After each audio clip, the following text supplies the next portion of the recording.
Hey everyone, my name is Emmanuel, and today I just want to talk about something I learned in my study that I thought was pretty interesting, and I want to share with you guys. My study focused on how DNA, cancer, and racial disparities kind of connect to each other in different sectors. And not just in a way that affects, lab work, but it's something that affects our real lives. And this research focused on endometrial cancer, which is one of the most common types of cancer for women to develop. But what's troubling is that even though Black and white women develop endometrial cancer at the same rate, Black women are more likely to actually die from the cancer than white women are. And the researchers are like, what's going on? Is there something in the DNA, something in the lifestyle? What's actually going on to cause this? So they decided to focus on what they call epigenetics. And you might be thinking, what is epigenetics? Think of your DNA as like a big book of instructions full of details and to everything that tells the body what to do. And epigenetics is kind of like the bookmarker.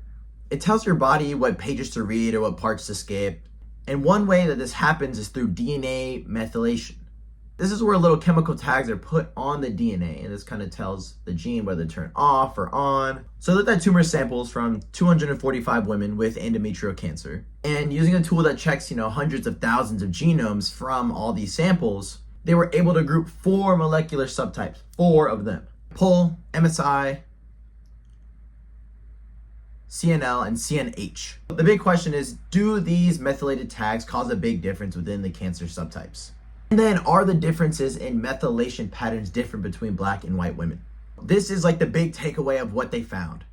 In white women, there were thousands of methylation tags, and they were all clearly different between all the different subtypes. And many were linked to how the cancer might come back and then eventually lead to death.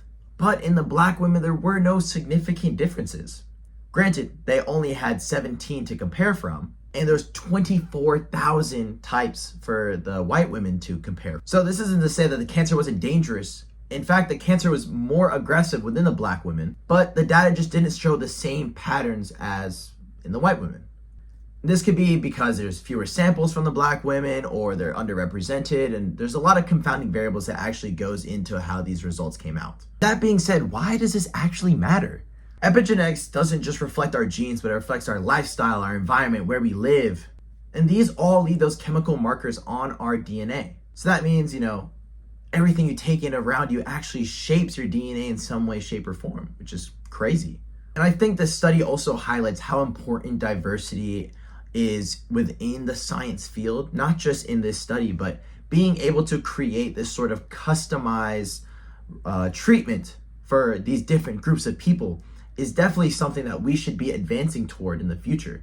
And I feel like us being able to include everyone in this is something that will be powerful for everyone just in the world. So this isn't just about lab details. It's about, telling scientists and researchers to make sure that we're guiding our science and research into a way that can be generalized for a lot of different human experiences. And if this epigenetic research kind of holds the key for this personalized medication or personalized diagnosis, diversity is not even optional. That is something that they just have to consider whenever creating something like this. And this is not to say that the research that was done here was bad. I'm not saying that at all. This was great research. It was just that, unfortunately in this case, there was just not that many samples to be taken from. Thanks for tuning in. I hope you guys, enjoyed the video. Hopefully you guys learned something new. If you're passionate about science, I would, keep researching, keep learning, never stop learning, and I'm out.